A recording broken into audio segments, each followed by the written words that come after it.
Incident मैं बताना चाहूंगी। जब मैंने नया नया कह सकते हैं कि छत्तीसगढ़ में कदम रखा था, तो एक ऑपरेशन पे हम लोग बाहर निकले हुए थे और वो रात का ऑपरेशन था। अच्छा। तो बहुत ही जिसे कहते हैं घनी काली रात थी वो, और पहला ही मेरा रात का ऑपरेशन था मेरे करियर का। तो उसमें चलते चलते क्या हुआ कि एक जवान जो मेरे आगे चल रहा था, उसके बैग से लग के एक झाड़ी मेरी आंख में आके लग गई। तो वो झाड़ी जब मेरी आंख में लगी तो मुझे महसूस हुआ कि कुछ शायद मेरी आंख में गिर के टूट गया है, और बहुत ही जिसे कह सकते हैं कि नहीं बर्दाश्त करने वाला दर्द मुझे वहां पे होने लगा।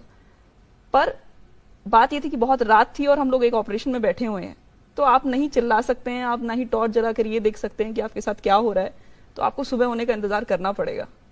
और ये समझ में आया कि आप कमांडर हैं, तो आप ये भी नहीं कर सकते हैं कि नहीं मुझे ये कुछ हो गया है भाई, ऑपरेशन को पोस्टपोन कर दो, अब खत्म करो, मुझे वापस जाना है। आपको खत्म करना पड़ेगा। तो पूरी रात में उस दर्द को लेकर के बैठी रही और मेरी आंख से लगातार पानी बहते रहा, पर मैं ये भी नहीं देख पा रही थी कि एक्चुअली हुआ क्या है। सुबह होने पे कैंप आने तक मुझे ये नहीं पता था कि मेरी आंख में क्या हुआ है। ये समझ में आ रहा था कि कुछ दर्द है। वापस आने पे देखा तो मेरी आंख पूरी तरह से लाल हो चुकी थी और समझ में आया कि कुछ लकड़ी का टुकड़ा टूट के उसके अंदर फंस गया था। और वो सब हो जाने के बाद में जब बैठ के मैं सोच रही थी, तो मैंने ये रियलाइज किया कि आप जब इस तरह के ऑपरेशंस पे या इस तरह के अभियानों में जाते हैं तो आपको अपना कंफर्ट लेवल जो है वो त्याग देना पड़ेगा। वो सीख मुझे उस दिन मिली कि अगर आप दर्द में भी हैं तो आपको दर्द में काम करना पड़ेगा, और क्योंकि आपके जवानों की जिंदगी आपके ऊपर निर्भर है तो आपको हमेशा मोटिवेटेड भी दिखना पड़ेगा। वाकई। तो आपके इसी जज्बे को हम सलाम करते हैं। Thank you ma'am. तो उषा, जब इस तरह की हालातों में आप रहती, कितने कितने दिन आपको जंगल में गुजारने पड़ते हैं? डिपेंड करता है कि आप कितने लंबे ऑपरेशंस के लिए निकले हैं। तो मतलब जंगल में अंधेरी काली रात में आसमान के नीचे आप लोग होते हैं? हाँ। न खाने का पता है, न वॉशरूम का पता है। हाँ। बीइंग अ लेडी, किस तरह की दिक्कत स्पेशली आपको आती होगी वहां? खैर, वॉशरूम का एक इश्यू हम बोल सकते हैं कि है, पर उसको फील्ड में जाकर के आप इश्यू नहीं बताएंगे, क्योंकि आप ये नहीं एक्सपेक्ट कर सकते हैं कि अगर आप लेडी हैं और अगर आप ऑपरेशंस में अपनी मर्जी से जा रही हैं वो भी, तो आप ये चाहें कि सरकार आपको जगह जगह पे वॉशरूम्स बना करके देगी या क्या बोलते हैं सुलभ शौचालय बना करके दे देगी जहां आप जा सकते हैं। ये थोड़ी चीजें आपको कॉम्प्रोमाइज करनी पड़ेंगी वहां पे। तो इसको कॉम्प्रोमाइज करना भी नहीं कहेंगे, it's part of your job basically. तो जब आप रात को सोते हैं तो क्या बिछाकर सोते हैं? एक प्लास्टिक शीट। अभी इसी फील्ड में है जी। तो कोबरा बटालियन में ही उनसे आपकी मुलाकात होगी और आपने जी हाँ शादी कर ली? जी हाँ, छत्तीसगढ़ में ही उनसे मुलाकात हुई। मेरे हस्बैंड डॉक्टर हैं। अच्छा, तो डॉक्टर होने के नाते तो वो तो ऑपरेशंस में नहीं रहते होंगे? नहीं, ऑपरेशंस में नहीं रहते हैं। वो हेडक्वार्टर्स में रहते होंगे? जी। तो मतलब आप ऑपरेशंस में और वो हेडक्वार्टर्स में, तो लोग कहते नहीं है कि उल्टा होना चाहिए था?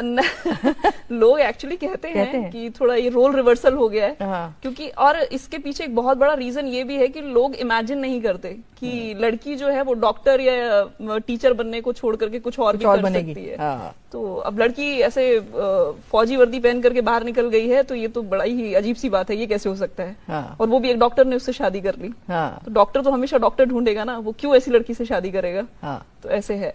पर मैं ये कहना चाहूंगी कि डॉक्टर्स की भी लाइफ बड़ी चैलेंजिंग है फोर्सेस में, क्योंकि मेरे हस्बैंड भी लगातार इवैक्यूएशंस में रहते हैं। ऑपरेशंस का हिस्सा वो नहीं है क्योंकि वो उनका काम नहीं है, पर हमारे जवान जो इंजर्ड हो जाते हैं उनको इवैक्यूएट करना, उनको सही सलामत अस्पताल पहुंचाना, टाइम पे उनको मेडिकल फैसिलिटीज देना, ये सब उनके काम है। अब आप यूनिफॉर्म में निकलते हैं, क्या शान है आपकी। कमांडो लिखा है एक तरफ, जंगल वॉरियर लिखा है, सामने सुनहरे अक्षरों में किरण लिखा है। तो इतनी सारा जब आप निकलती हैं बाहर यूनिफॉर्म में, लोगों का क्या रवैया रहता है? वो किस तरह से देखते हैं आपको? मैं कहती हूँ बहुत ही रिस्पेक्ट के साथ देखते हैं वो, और बहुत ही मेस्मराइज होकर के देखते हैं। ये यूनिफॉर्म ये नहीं कहूंगी कि मैंने ही पहली बार पहनी है, पर बात ये कि किसी लड़की को देख करके यूनिफॉर्म में हमेशा इज्जत बढ़ जाती है। तो ऐसा लगता है कि हाँ, हमारे घरों की बेटियां जो हैं वो ऐसा कुछ कर सकती हैं। जब पिता ऐसा देखते हैं तो उनको लगता है कि मेरी बेटी जो है वो भी शायद ऐसा कुछ करेगी या वो भी शायद ऐसा कुछ बन पाएगी।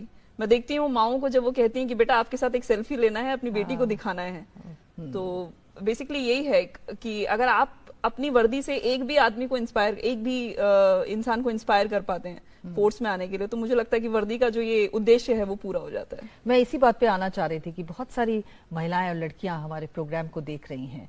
आप क्या कहना चाहती हैं उन सब से, और खास तौर से अपना एग्जाम्पल देके उन्हें किस तरह से आश्वस्त भी करना चाहती हैं और रास्ता भी दिखाना चाहती हैं कि वो भी चाहें तो तमाम तरह के जालों को तोड़कर आगे बढ़ सकती हैं? जी, मैं यहाँ पे ये कहना चाहूंगी कि बेसिकली एक स्ट्रांग वुमन को यूनिफॉर्म के साथ ही जोड़ के ना देखें कि अगर किसी ने यूनिफॉर्म पहना ही है तो ही वो एक स्ट्रांग वुमन है।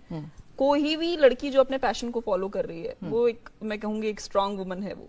तो अगर आपका इच्छा है कि आप यूनिफॉर्म सर्विसेज की तरफ आना चाहती हो तो आप जरूर आइए, ये it's a wonderful field to join. अगर आप एडवेंचर लविंग हैं और आपको चाहिए जिंदगी में कुछ नया नया हर वक्त, तो आप जरूर आ जाइए यूनिफॉर्म सर्विसेज में। बहुत अच्छी जगह है ये, और मैं बहुत खुश हूँ अपने यूनिफॉर्म को लेकर के, अपने प्रोफेशन को लेकर के। तो जो भी यहाँ पे आएगी, बहुत मैं कह सकती हूँ कि उसको लगेगा कि उसने जिंदगी में कुछ हासिल किया है। तो पर बाकी ये कहना चाहूंगी कि जरूरी नहीं है कि आप सिर्फ यूनिफॉर्म सर्विसेज को ही फॉलो करें। अगर आप डांसर बनना चाहती हैं, आप डांसर बनिए। अगर आप एक्टिंग करना चाहती हैं तो एक्टिंग करिए। किसी भी इंसान के ये कहने से कि नहीं, ये प्रोफेशन में लड़कियों को नहीं जाना, या ये प्रोफेशन उनके लिए अच्छा नहीं है, या आपको सिर्फ डॉक्टर ही बनना है, या आपको सिर्फ टीचर ही बनना है, उनके कहने से आप